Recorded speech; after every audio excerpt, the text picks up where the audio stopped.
제목은 인류가 우주로 나가려면 일종의 필요한 조건들, 그리고 그게 가능할지. 근데 앞서 발표들과 좀 다른 내용은 제가 말하는 우주는 태양계를 넘어설 가능성이 있는데요. 인류의 외계 진출 가능성, 그리고 성간 여행은 가능한지에 대한 내용들을 여러분과 같이 생각해 보도록 하겠습니다.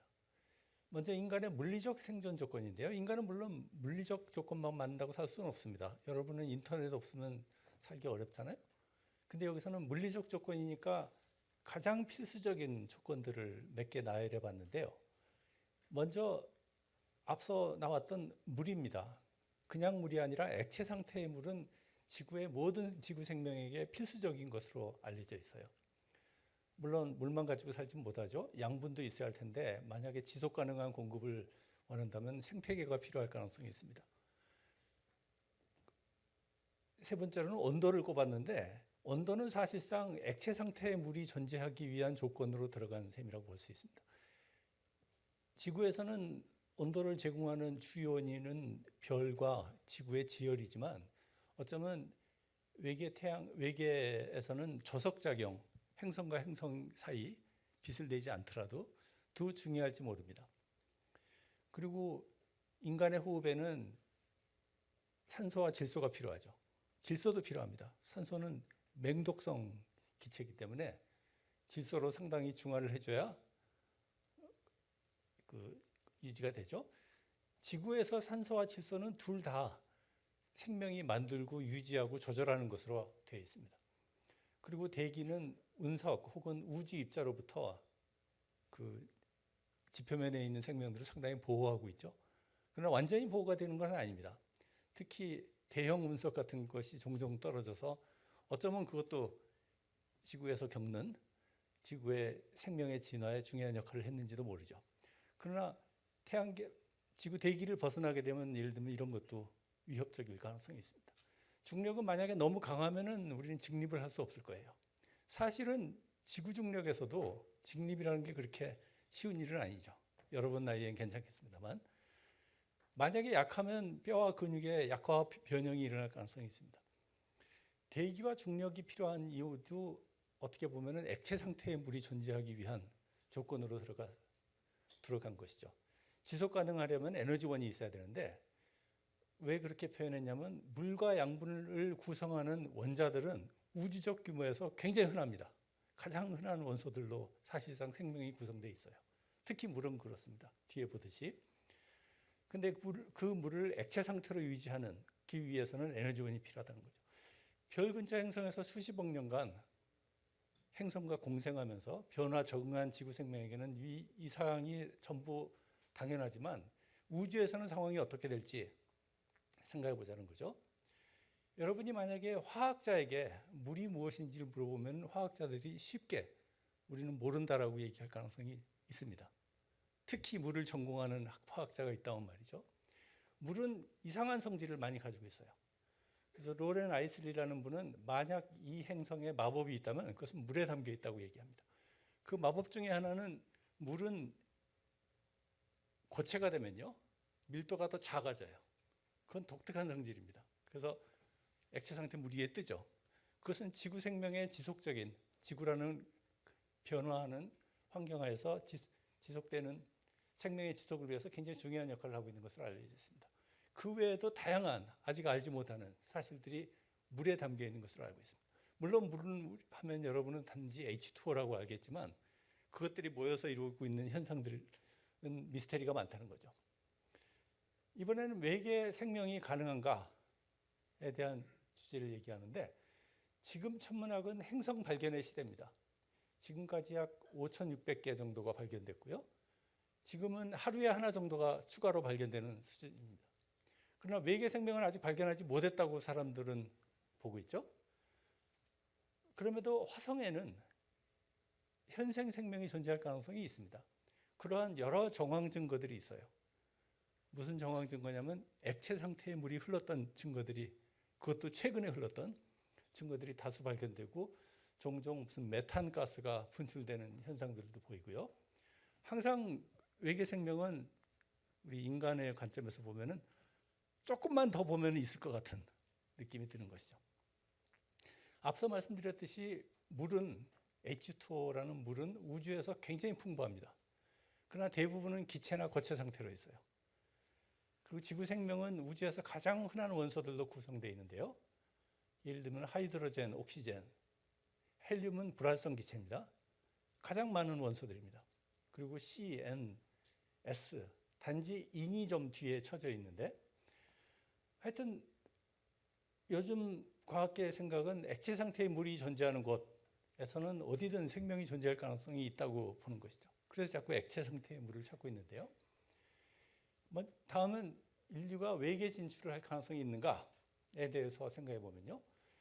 외계인과의 만남을 클로즈 엔카운터, 근접 조우, 저는 그냥 조우라고 하겠습니다. 외계인과의 만남.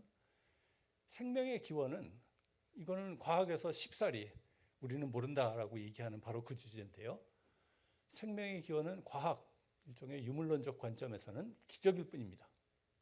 어떻게 만들어졌는지 몰라요. 그러나 의외로 굉장히 쉽게 만들어진 것 같은 지질학적 증거들이 남아 있습니다.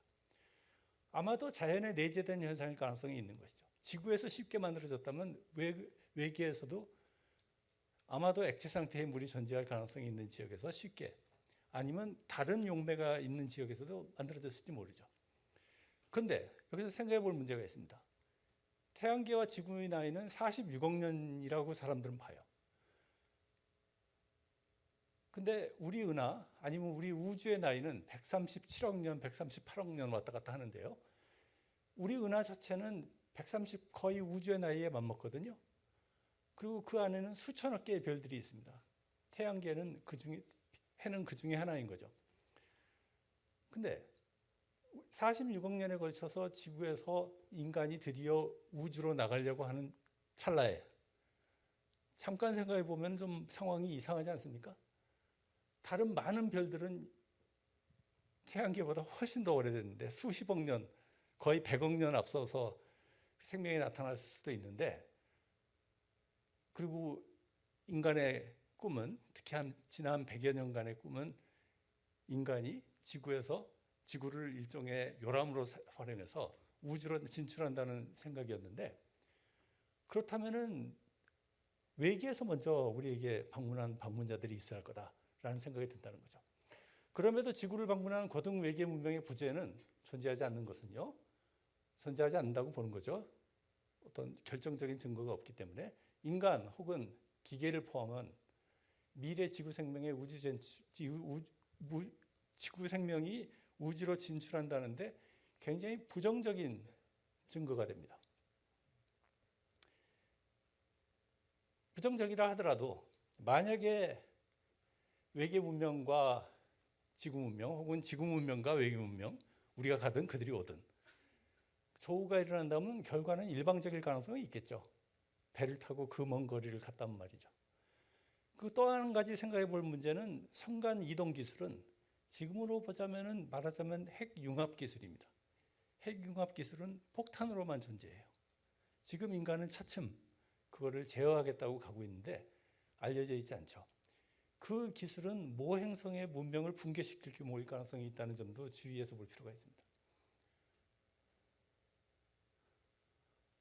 근데 혹시 외계 문명이 보낸 길 잃은 탐색선과 조우할 가능성은 어떨까요?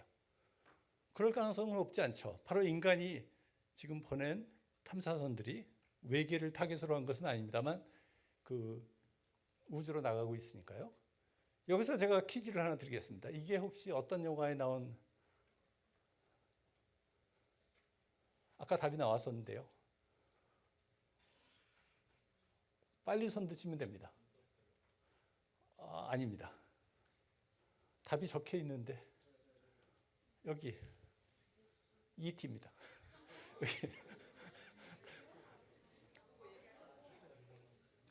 예. 근데 여러분이 이런 그림을 보면은 어떤 좀 그 동심의 생각에 잡힐지 모르겠습니다만, 만약에 외계 문명과의 조우가 일어난다면은 어른들은 혹은 정부나 국가는 그렇게 쉽게 생각할 수 없는 문제입니다. UFO에 관한 연구는 우리가 콜럼버스가 되든 인디언이 되든 관계없이 우주시대 최악의 상황을 대비할 경우 세계 안보를 위해 필수적이다.